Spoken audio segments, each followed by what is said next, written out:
Dulu kalau mau main game bisanya ya di Windows. Karena semua game bisa jalan di sini. Linux dan gaming dulunya udah kayak minyak dan air yang gak akan bisa nyatu. Driver kompatibilitas yang sangat gak layak kala itu. Tapi sekarang, sejak perilisan Steam Deck semuanya berubah. Kini bermain game di Linux bukan hanya angan-angan semata, dan sudah sangat banyak game yang bisa berjalan di Linux tanpa perlu menunggu developer porting game mereka ke Linux. Dan semua ini berkat SteamOS dan Proton.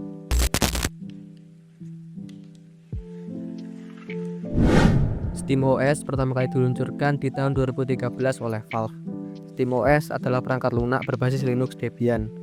Valve nyiptain SteamOS dengan tujuan untuk digunakan di Steam Machine mereka.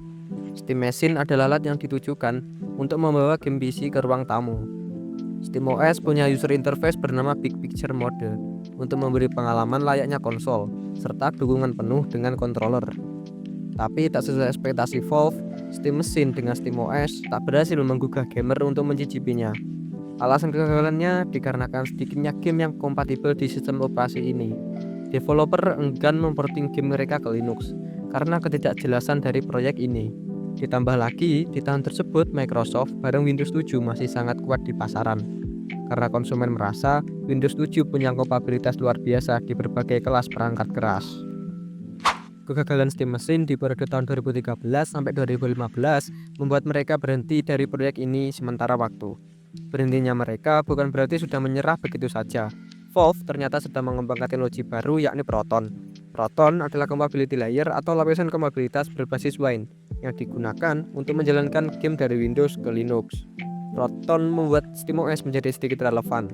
Hingga di tahun 2022, Valve meluncurkan konsol handheld bernama Steam Deck. Alih-alih pakai Windows sebagai operating sistem bawaan, Steam Deck kembali menggunakan SteamOS. Tapi SteamOS kali ini berbeda. Berkat Proton, sekitar 80% game di Windows dapat berjalan di SteamOS yang berbasis Linux. Bahkan, di berbagai skenario, SteamOS dinilai lebih efisien daripada Windows. Semua ini berkat Valve yang mendorong penggunaan Vulkan IP. Kalau DirectX milik Microsoft dan Jendela, Vulkan IP bersifat open source dan lintas platform. Dengan Vulkan, performa game bisa lebih optimal bahkan di hardware kentang.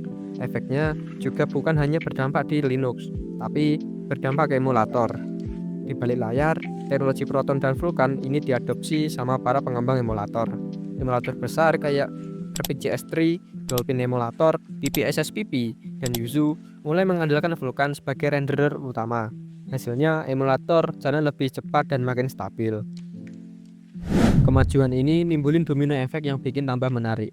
Karena Vulkan dan optimalisasi Linux yang sudah matang, ini ngebuat emulator PC di Android sudah sangat possible. Contohnya saja Winlator. Winlator pakai konsep mirip Proton untuk ngejalanin game atau aplikasi PC di HP Android. Dengan kombinasi box 64 dan Wine di termuk yang dulunya gak kepikiran playable, sekarang malah bisa ngebawa game PC ke HP Android. Lalu apa efek jangka panjangnya? Standarisasi Vulkan akan menyatukan ekosistem gaming. Developer jadi lebih efisien dalam pengembangan. Keterbukaan source code Proton dan DXVK akan dipakai berulang kali di berbagai project gaming. Game yang awalnya cuma dibuat untuk Windows, sekarang bisa berjalan di Linux, bahkan sampai Android tanpa harus menunggu versi portingannya. So, SteamOS bukan cuma sistem operasi untuk Steam Deck, melainkan adalah katalis yang mengubah peta gaming global, dari desktop ke Linux, lalu merembet sampai ke emulator PC di Android. Semua gara-gara satu tujuan sederhana, bikin game bisa dimainkan di mana saja. Kalau menurutmu, langkah Valve ini sekedar inovasi atau awal dari akhir dominasi Windows di dunia gaming? Tulis di komen ya. Jadi yowis gini aja.